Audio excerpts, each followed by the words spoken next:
as I mentioned at the start, the morning's very much about recognising the current state of affairs in relation to wildlife welfare. We've had some very interesting takes on different aspects of that already.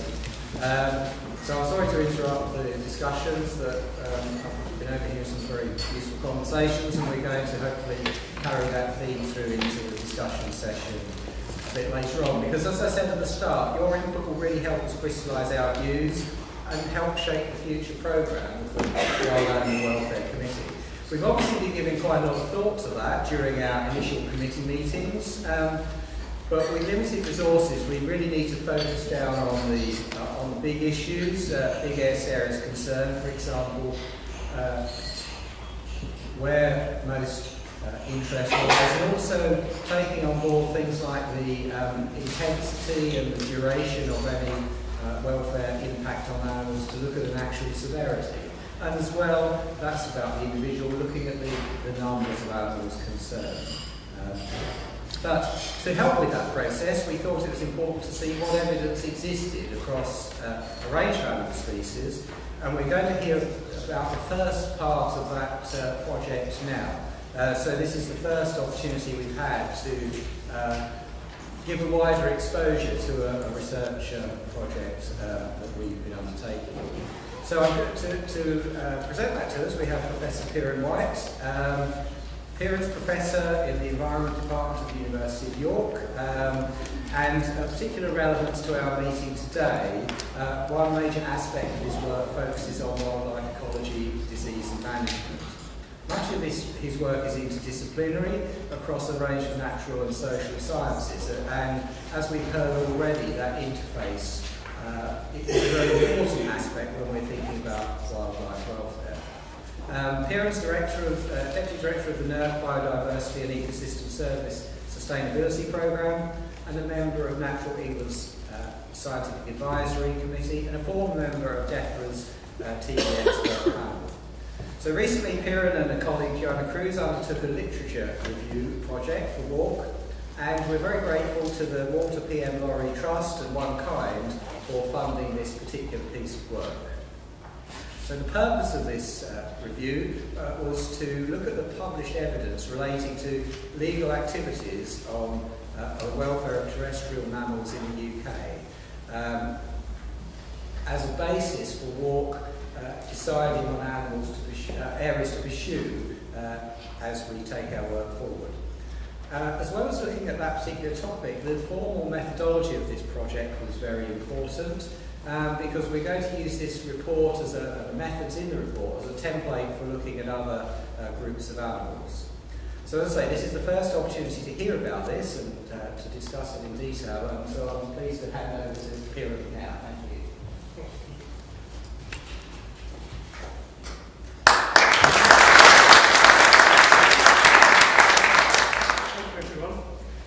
So first of all, yes, I'd like to say thanks to Peter and the rest of the committee for inviting me to do the presentation here.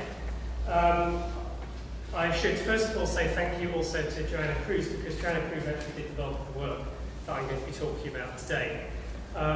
So I really guided Joanna in terms of this, but also I'd like to acknowledge the input of the rest of the committee, because at various stages what the approaches we were proposing were passed by the committee, and the committee also had some really valuable, insightful comments that helped to improve the end result in terms of the report.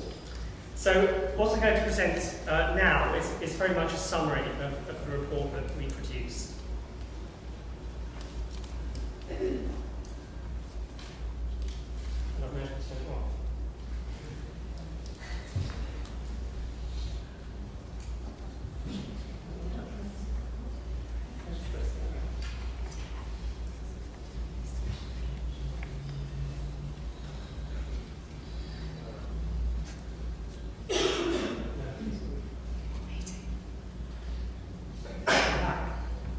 We're back. You okay? Yes. Don't press it. No. So although obviously we're primarily interested in wild animal welfare here, the thinking behind doing a very rigorous evidence-based review also reflects a broader desire for evidence-based policy, or at least evidence-informed policy. Now, as we've heard from Ranald and the experience of the independent expert panel, evidence-informed policy doesn't always result in policy being formed as a consequence of the evidence, but that isn't really surprising because policymakers have a vast range of different things that they have to consider as well as the scientific evidence. So often, as scientists, we're a bit disappointed at the fact that often our evidence doesn't get taken up, but we need to bear in mind that policymakers are operating across this vast space of lots of other competing interests, often interests which are actually far more important to the policy-making process than the scientific evidence. Nevertheless, the evidence does form an important part of this whole decision-making matrix. So that's where we're coming from in order to develop a rigorous methodology that, as Pete says, can then be applied further as WAWC continues its work and expands its reviews. So, as we've heard so far, wildlife welfare has received relatively little attention compared to the welfare of things like farmed animals and so on. So this was a major motivation for the committee, and obviously a motivation for this report. There's a number of reasons that this might be the case. Firstly, there's an economic driver in that many of the welfare concerns are driven by economic decision-making, which effectively means that species perceived as pests, perceived to affect economic interests, and therefore the target for our control efforts. There's also a dominance in terms of nature conservation objectives in management. We heard from David's talk earlier, which I really like the spectrum from intervention at the individual level through to the conservation population level. But often management is more driven at the conservation level when we're thinking about wild animals. So in a way, the wild animal welfare aspects tend to get a bit ignored. And finally, I think one of the other reasons why there's relatively little evidence out there, as we'll see when we look at the results, is that studying wild animal welfare in the wild is actually really hard to do. So we're in a situation where we want to have evidence about it, but as we'll go through and look at the methods that we've been thinking about, and I'd like you to think about how we gather evidence of these, we might come to a conclusion that actually gathering further evidence is going to have significant welfare implications anyway. So we want to have more evidence, but we've got to think carefully about when that evidence is justified. Politically, there's been more emphasis in the last decade on wild animal welfare. So, for example, we've heard already of the Hunting Act and the Animal Welfare Act. So in the Animal Welfare Act, protected animal is any animal that's under the control of humans, whether this is on a permanent or temporary basis, and that it is an offence if a person causes unnecessary suffering to that animal. And I've managed not to turn it off, so that's good. So, the purpose of this review then was twofold. Firstly, to summarise the extent, the range and nature of the evidence in the scientific literature. And as Peter said, we're just looking at legal and permissible activities. Now, we're very aware that there's this vast array of illegal activities that goes on. And for many of these illegal activities, the animal welfare consequences are far worse. But it's exceedingly difficult to get hold of this information, but we must never lose sight that this is a substantial amount of wrongdoing that goes on. So, we've excluded legal activities. From this initial piece of work, we've also excluded marine mammals, birds, and other vertebrates. But I understand that WAWC is keen to look at these different groups in more detail as the work of the committee proceeds. And the evidence approach that we used is called scoping review. So there's been a lot of movement in conservation and biology driven by people like Bill Sutherland and Andrew Pullen to move towards a more systematic way to assess the evidence that's available to us to make decisions.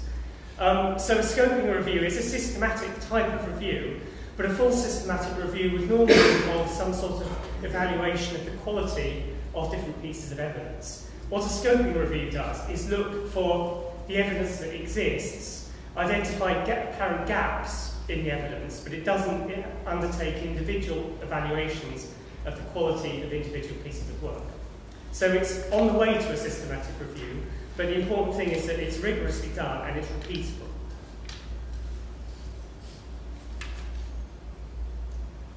So just to cover some definitions to start with, because these definitions are quite important in when we're trying to do our initial scoping of what we need to include and what not to include. So here we're talking about animal welfare in terms of an animal's quality of life, based on physical and psychological states. So things like how it's coping, how it's feeling, and also this is assessed at an individual level. I imagine that as we have the discussion this afternoon, might be some debate about individual welfare versus welfare at a population level and conservation aspects. We're very much focused here on the traditional definition of welfare as being an individual-based concern. Then we have animal suffering, which is where an animal has negative emotional experience. And as Pete again mentioned, there are two components to this. One is the severity of that experience, and another is the duration of that experience. And then finally, the definition of the stressor is quite important, because we use stressor as a means of developing a typology for our review. So what we mean by stressor is an adverse stimulus that has that causes a stress response, and by stress response we mean a behavioural or physiological response to enable an animal to cope with a particular stressor. So we use this concept of stressors to structure our review. Sorry, that's the next one. Just to go on with scope again, so we looked at all the free-living terrestrial vertebrates, mammal species, We looked at effects from direct interventions, which were shooting and rodenticides. We looked at indirect interventions such as disturbance. We excluded slightly less direct things like pollution, which we've heard about this morning as well. So we had to draw our bounds somewhere with this review. As I mentioned, we looked at legal methods only. So legal methods for control of species perceived to be pests in certain situations, species that are invasive species, and some game species. We looked at human disturbance, the use of wild mammals in research, so there's some dovetailing with Carl's talk, and we also looked at rehabilitation. And we looked at two types of responses. Firstly, we looked at responses on behaviour and physiology, and secondly, we looked at responses on welfare. So in welfare, we have things like stress, pain, suffering, and so on. So the stressor groups then, these are the 4 stressor groups that we used for the study. So on the top right, we have the legal methods to control these invasive pest and or game species. Bottom right, we have human disturbance. Bottom left, we have the use of wild mammals in research, and top left, we have wild mammal rehabilitation. And then around these, we subdivide these major stressor groups into these subgroups here. So, for example, for legal methods, we've got things like shooting, use of dogs for flushing, restraining and killing traps, and so on. Human disturbance, we have recreation, and we included artificial light, and we included noise. Use of wild mammals in research, here we included capture and handling. And wild mammal rehabilitation, we included things like transport, translocations, reintroductions, and release and survival. Now, you'll look at those and think, well, some of these categories would come in many of these different categories, and I completely agree with you. This is a non-mutually exclusive typology. Nevertheless, it provided us with a means by which we could look at the problem and try and approach it from the point of view of actually extracting the information from the literature. So some of the things like capture and handling will be equally applicable, say, in wild mammal rehabilitation, as they are in use of mammals in research.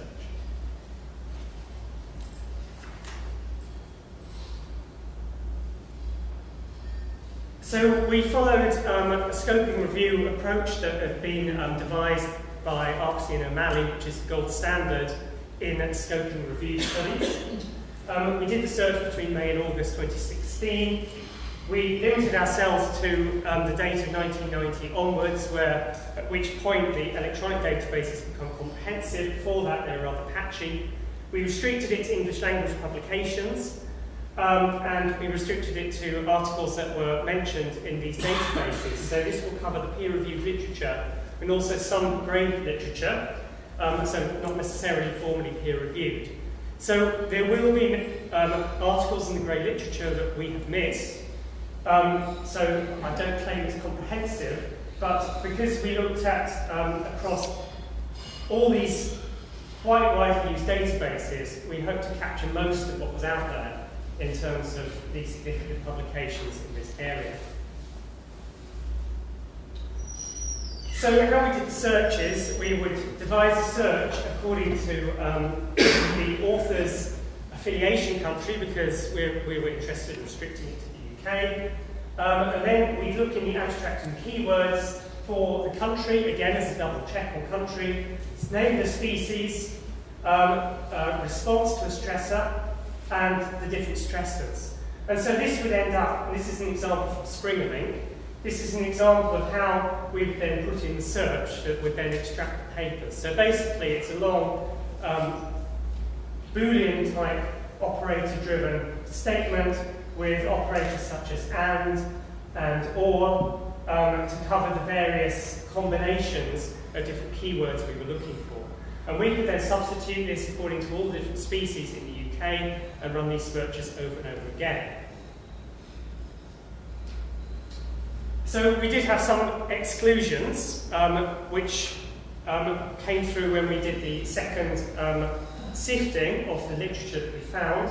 So, for example, we excluded experiments under controlled conditions, we excluded populations that were intensively managed, we excluded species that weren't in the UK, in the wild, we excluded activities not carried out in the UK, and we excluded a number of indirect anthropogenic activities like habitat fragmentation, we excluded pollution, and we also excluded, for the logistical reasons mainly, but also because it's a consequence rather than quite a sort of indirect consequence rather than a relatively direct one. We excluded road traffic collisions.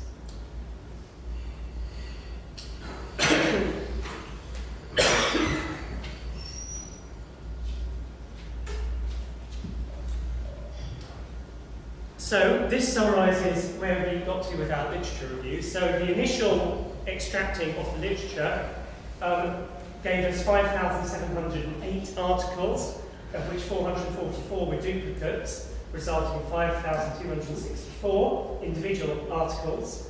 Then these were sorted for relevance by looking at the title, and this resulted in a further exclusion of 4,183 articles. So you can see in this systematic review approach, you start off with a vast number of articles, but you start to quite rapidly lose them when you start to look at specifically which are more relevant.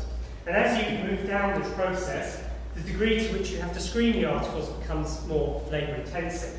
So with this ended up with 1,081 articles, and that's the point at which you have to screen the abstract. And this is what Joanna did. So Joanna screened the abstract of all these 1,081 articles, and as a consequence of this, this resulted in 1,040 being removed again because they didn't fulfill our criteria.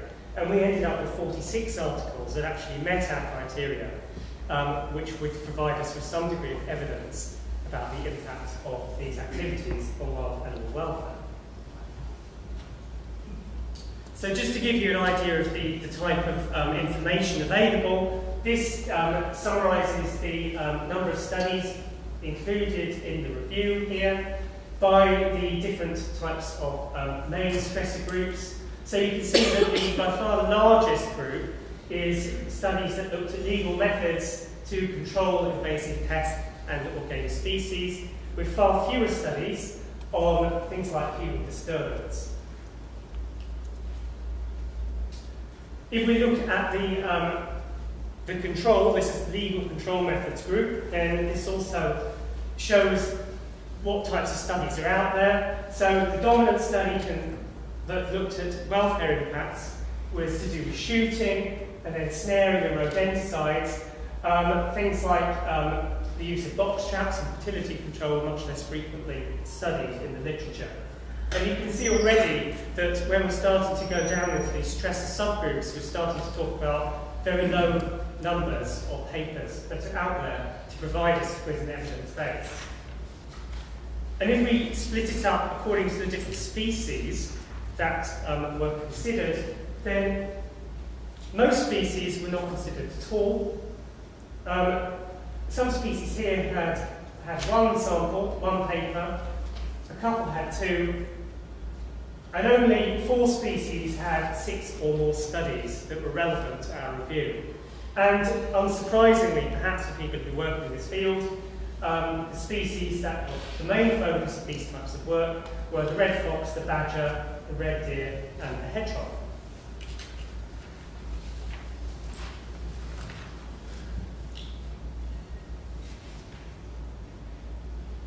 Now, one of the things we wanted to do in terms of assessing the evidence, you'll remember that we're not assessing the quality of the individual papers, but we did want to make some assessment in an objective way as possible of the strength of evidence provided by these papers in terms of the type of evidence that they presented.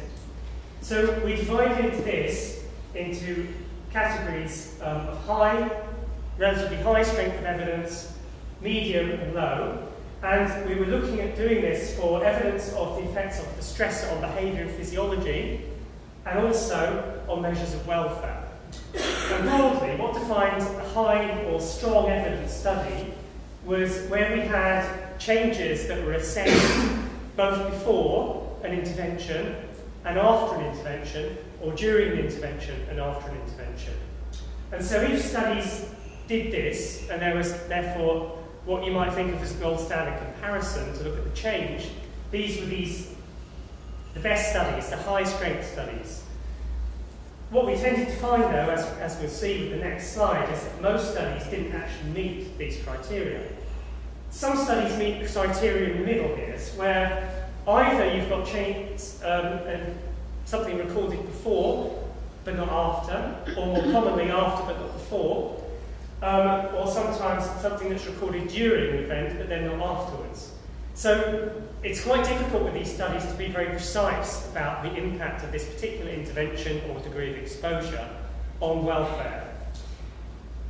Some studies we found actually had really no quantifiable or objective assessment of welfare before, during, or after. So although they were about welfare and they broadly presented some evidence, these are the studies where the evidence was weakest. So to summarise this, we decided to use a traffic light indicator system. So these high strength evidence studies were defined by green, medium by amber, and the low by red. So when we look at how these are distributed across the different types of activities or stressors here on the left-hand side, so we've got things like shooting, flushing with dog, net snares, traps, down to light and anthropogenic noise. This column says this is about the evidence from the research on the impact of the stressor on behaviour and physiology, and this column is evidence of the impact on the actual welfare. So the only one that turns up green here is studies on fertility control, of which there are 2 of them. These represent averages across these studies, these bars. Because we were looking for the sum of the body of the evidence rather than assessing individual studies. So for fertility control, in terms of the impact of fertility control on behavioural physiology, the evidence is quite strong in that we've got information on before, during and after. So these are the best types of studies. But interestingly, for fertility control, if we're trying to understand the impacts of fertility control on other measures of welfare, then the evidence is quite weak. When we look at most of these studies, most of them come up amber. So the evidence isn't really that strong for most of the concerns that we have. And there's actually quite significant gaps. For some things, some of which we may be interested in, some things we may subjectively think are very important. So this kind of summary doesn't make any subjective assessment of how important these things are. It just says what's been done and where the gaps are. Nevertheless, we can draw certain conclusions from this work. Firstly, as is now apparent from the data, most free-living mammals have not been the subject of welfare studies, so we haven't got a very strong evidence base that we're working with.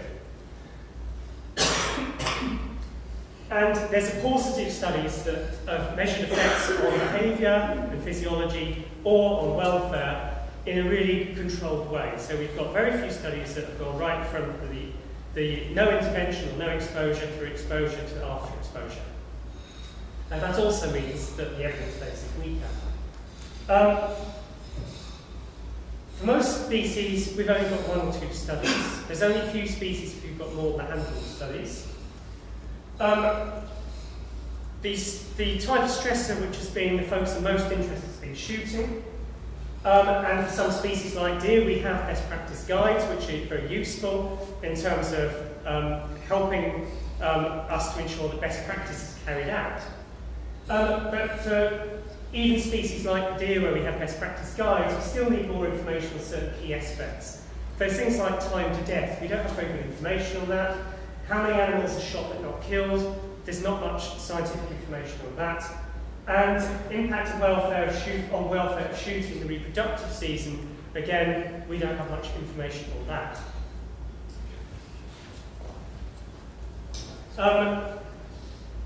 Obviously, the hunting with dogs thing continues to be topical, but we found no evidence since Burns that actually changes Burns' conclusions regarding hunting with dogs and the relatively humaneness of different methods of killing foxes. There's a lack of scientific evidence on methods like neck snares and glue boards, which are likely to pose significant welfare risks, including to non-target species. But there's a lack of evidence about this, but this is one of those areas where, as I said at the beginning, the fact that there's a lack of evidence, we wouldn't necessarily want there to be more evidence, because gaining evidence of these sorts of things is going to amount to significant welfare impacts of the individuals, animals involved in these types of work. Antipagnate rodenticides, we know they cause suffering in target species, and we know there's some degree of welfare impact of secondary poisoning, but we don't really have much good data. But again, maybe that's something where we'll have to live with having not much good data. As I mentioned, fertility control, we have good information on certain aspects, but not others. With the use of wild mammals in research, Carl has spoken about that. So we have a highly regulated activity here with the Home Office licensing system. But we do know nevertheless that certain research activities like capture and handling can result in stress for individual animals and sometimes can lead to death with capture myopathy and so on. So there are impacts here, and it's quite hard to get to the details of the figures of how many animals are involved and what's happened and so on. We know that translocation and release of animals can lead to increased stress, and it can lead to suffering of individuals, but there's not a huge amount of data out there again, and we don't really have much information about the welfare impacts of various human-induced disturbance. So in terms of the evidence capstone, one of the things that we do lack is what we might think of as really high-quality studies looking at before, during, after. We don't really have that information, so we have to make judgments based on our wider knowledge and understanding of how severe these are likely to be. We don't really have much information on the impacts on individuals of control during the reproductive season, which is not allowed for some species, but it is allowed for other species that are quite closely related. We don't have much information on the humaneness of tracking in field conditions, and when we look at humaneness criteria for trapping, there are some humaneness criteria out there, but they have been quite broadly criticised. So this comes down to making subjective judgments about what we perceive to be acceptable thresholds of suffering or of the proportion of animals that die within a certain period or whatever. We don't have that much information about the welfare impacts of animals that are controlled that we perceive as pests, or certain people perceive as pests. And importantly also, we don't have any information really on the cumulative and interactive effects of these different stressors on individuals. And again, this was the cumulative impacts of something that Carl mentioned in his talk about research, so that ties in quite neatly with some of the gaps that we've identified from this study. So just to conclude then by acknowledging, as Pete said at the start, the funding for the Walter P.M. Laurie Trust and WAWC'S.